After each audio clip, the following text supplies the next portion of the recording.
今天做的这一道巴浪魚炒玉絲非常適合夏天用来配粥，还有夏天用来配酒，真的非常不错。巴浪魚干买回来一定要泡到水裡面1個小時，因为它会比较鹹，如果不泡水的話，等下炒出來真的會過鹹了。把這些內臟給它處理一下，然後直接用手給它撕成這種大塊一點的。總共就是只買了5、6條大概1小半碗就可以了因為它本身就是醃製過的，非常的鹹，不用加特別多。我用的是我們泉州這邊的檳榔魚，如果有那個利福魚頭的話，最好是用利福魚頭，會比較好吃，香味比較濃。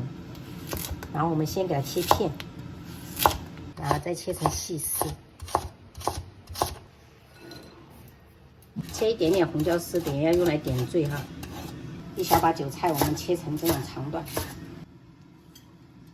芋頭炸之前，我們就表面裹一點這個玉米澱粉，一點點就好等下炸出來會比較脆一點。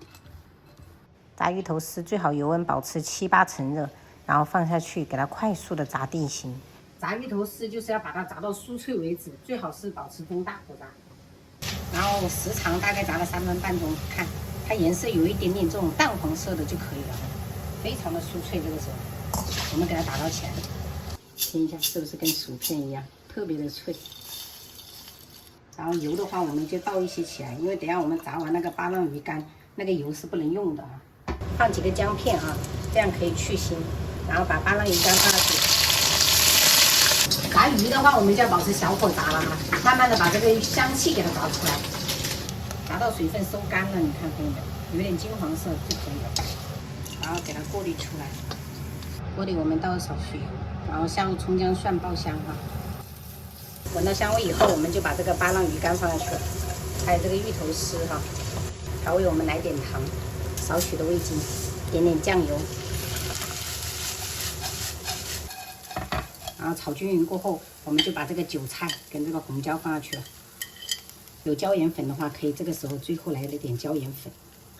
最後我們翻拌時間不用太長只要這個韭菜熟了，我們就可以出鍋了。這個時候就老香了。開吃，做了一個青椒炒蝦仁兒、涼拌藕片，還有咖喱牛排、花生醬拌啾啾螺，開吃。我都喜歡吃，我喜歡吃這一。比酒煎的好吃，酒煎那個有點偏鹹了。夏天很推薦你們做這道菜，又能配粥配飯，還能配酒。有一個注意的點，就是這個巴浪魚乾一定要用水給它泡個1個小時，這樣它香味就沒有那麼大。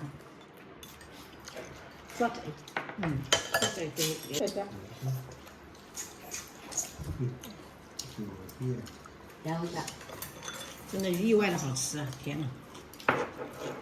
這樣做還可以可以。很有味道。